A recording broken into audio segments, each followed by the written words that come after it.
జగన్మోహన్ రెడ్డి బొమ్మ పూర్తిగా తిరగబడిపోయింది. Enforcement directorate నిన్న కవితని అరెస్ట్ చేసి ఢిల్లీ చేరుకున్న తర్వాత ఇప్పుడు ఏపీపై ఫోకస్ చేసినట్టుగా తెలుస్తా ఉంది. ఈడీ అధికారులు ఏపీ బయలుదేరినట్టుగా తెలుస్తా ఉంది. మరి ఏపీలో జగన్మోహన్ రెడ్డిని అరెస్ట్ చేస్తారా, లేకపోతే వైసీపీకి సంబంధించినటువంటి కీలక నేతల్ని అరెస్ట్ చేస్తారా? మరి జగన్మోహన్ రెడ్డి ఎలా ఈడీకి దొరికిపోయాడు, ఏం జరుగుతుంది ఇప్పుడు అనేది వీడియోలో వివరించబోయే ముందుగా ఇప్పటి వరకు మన ఛానల్ సబ్స్క్రైబ్ చేయని వాళ్ళు ఖచ్చితంగా సబ్స్క్రైబ్ చేయండి, మరో 10 మందితో చేయించండి. ఇక విషయానికి వస్తే మన జలగన్న 420 డెకాయిట్ తండ్రి అధికారాన్ని అడ్డం పెట్టుకొని 43,000 కోట్ల ప్రజాధనాన్ని దోచుకొని 32 కేసులు పెట్టించుకొని 11 ఈడీ సిబిఐ ఛార్జ్ షీటులతో 16 నెలలు జైల్లో చెప్పకూడు తిని బెయిల్ మీద 10 సంవత్సరాలకు పైగా బయట తిరుగుతూ కోర్టుకు కూడా హాజరవకుండా దాక్కుంటున్నటువంటి దౌర్భాగ్యమైనటువంటి వ్యక్తి ప్రజల్ని మోసం చేసి కులాల మధ్య, ప్రాంతాల మధ్య, మతాల మధ్య చిచ్చుపెట్టి ప్రలోభాలకు గురి చేసి అబద్ధాలు చెప్పి విష ప్రచారాలు చేసి అధికారంలోకి వచ్చినటువంటి ఈ దౌర్భాగ్యుడికి పూర్తిగా బ్యాడ్ డేస్ మొదలైపోయాయి. ఇవాళతో ఎన్నికల కోడ్ రానుండడంతో పాటు అతను ఊహించినటువంటి దెబ్బ ఏంటంటే నిన్న తెలంగాణ మాజీ ముఖ్యమంత్రి కేసీఆర్ కుమార్తె ఎమ్మెల్సీ కవిత ఢిల్లీ లిక్కర్ స్కామ్లో అరెస్ట్ అవటం, ఆవిడని అనూహ్యంగా అరెస్ట్ చేసినటువంటి ఈడీ అధికారులు విమానంలో ఢిల్లీ తీసుకెళ్లడం జరిగింది.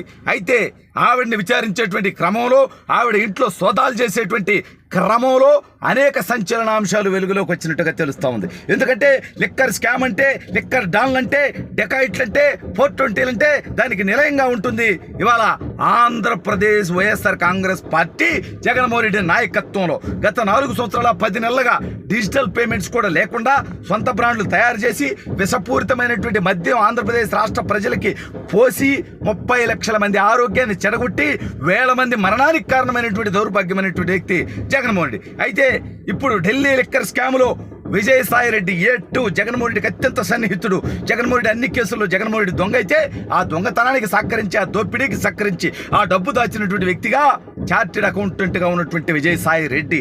అయితే అతని అల్లుడు శరత్ చంద్ర రెడ్డి ఆల్రెడీ ఢిల్లీ లిక్కర్ స్కామ్లో అరెస్ట్ అయ్యి అప్రూవర్గా మారి బయటకు వచ్చి బెయిల్ మీద తిరుగుతూ మళ్ళీ బెయిల్ రద్దు అయ్యేటువంటి నేపథ్యంలో ఉండి, అయితే ఇప్పుడు నిన్న ఈడీ అధికారులు ఏదైతే కవిత నివాసంలో సోదా చేశారో, గతంలో కవితను ఎంక్వైరీ చేశారో, కవిత ఫోన్లు స్వాధీనం చేసుకున్నారో, వీటన్నిటిలో కూడా జగన్మోహన్ రెడ్డికి సంబంధించి, వైఎస్ఆర్ కాంగ్రెస్ పార్టీకి సంబంధించి కీలకమైనటువంటి అంశాలు వెలుగులోకి వచ్చినట్టుగా తెలుస్తూ ఉంది.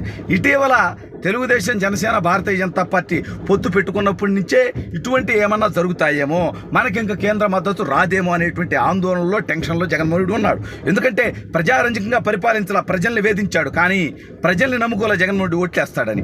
కేవలం వ్యవస్థని నమ్ముకున్నాడు. ఎన్నికల కమిషన్ నా వాళ్ళని పెట్టుకుంటా, డీజీపీగా నా బానిసను పెట్టుకుంటా, సిఎస్గా నా తొత్తును పెట్టుకుంటా, వీళ్ళ ద్వారా ఎన్నికలు చేస్తా, భయభ్రాంతులకు గురి చేస్తా, దాడులు చేస్తా, బూత్ క్యాప్చర్లు చేస్తా, ఎన్నికలు గెలుస్తా, దొంగ ఓట్లు పెట్టుకుంటా, వాటిని గుద్దించుకుంటా అని ఆశించాడు జగన్మోహన్ రెడ్డి. వీటన్నిటికీ అడ్డుకట్టపడే విధంగా ఇప్పుడు తెలుగుదేశం, జనసేనతో భారతీయ జనతా పార్టీ పొత్తులో కలిసి వచ్చింది. అయితే అనూహ్యంగా ఎవరు ఊహించినటువంటి విధంగా నిన్న కవిత గారు అరెస్ట్ అవడం జరిగింది. సరే, ఆ విషయం మనం ఒకసారి గమనిస్తే, కేటీఆర్ అనేటువంటి ఒక కారు కుత్తలు కూసేటువంటి వ్యక్తి గతంలో చంద్రబాబు నాయుడు గారు అరెస్ట్ అయినప్పుడు నేను అద్భుతంగా నవ్వుకున్న కామెడీ షో చూసి అన్నాడు, సరే ఇవాళ మాకు నవ్వు రావట్లా, ఎందుకంటే మీరు తప్పు చేసి అరెస్ట్ అయ్యారు, దానికి నవ్వాల్సినటువంటి అవసరమా, సిగ్గుపడాల్సినటువంటి అవసరం? ఇవాళ అధికారం మీ చేతికి ఇస్తే రాష్ట్రాలను అభివృద్ధి చేయమని, ప్రజా సంక్షేమం కోసం పనిచేయమని మీకు ఇస్తే లక్షలాది కోట్లు దోచుకుంటూ ఎక్కడ కుంభకోణం ప్రతి స్కీమ్ని ఒక స్కామ్గా మార్చేటువంటి నీచమైనటువంటి ఆలోచనతో ముందుకు పోతా ఉంటే మాకు నవ్వులు వస్తాయి. కేటీఆర్, ఇవాళ కూడా నువ్వు నవ్వుకున్నావా? ఇవాళ కూడా టెరిఫిక్ షో చూసావా? నిన్నటి నీ ఫ్రస్ట్రేషన్ చూసిన తర్వాత ఆ రోజు ఆంధ్ర వాళ్ళు తెలంగాణకు వచ్చి ఎందుకు ధారణ చేస్తారు? హైదరాబాద్ క్రెడిబిలిటీ పోతుంది, హైదరాబాద్ రెప్యుటేషన్ పోతుంది అన్నావు. మరి నిన్న ఇవాళ మీరు తెలంగాణలో ఒక్క యాజిటేషన్ చేసినా చెప్పు తెగుద్ది. ఎందుకంటే హైదరాబాద్ బ్రాండ్ ఇమేజ్ పోకూడదు అనేది మా యొక్క కోరిక.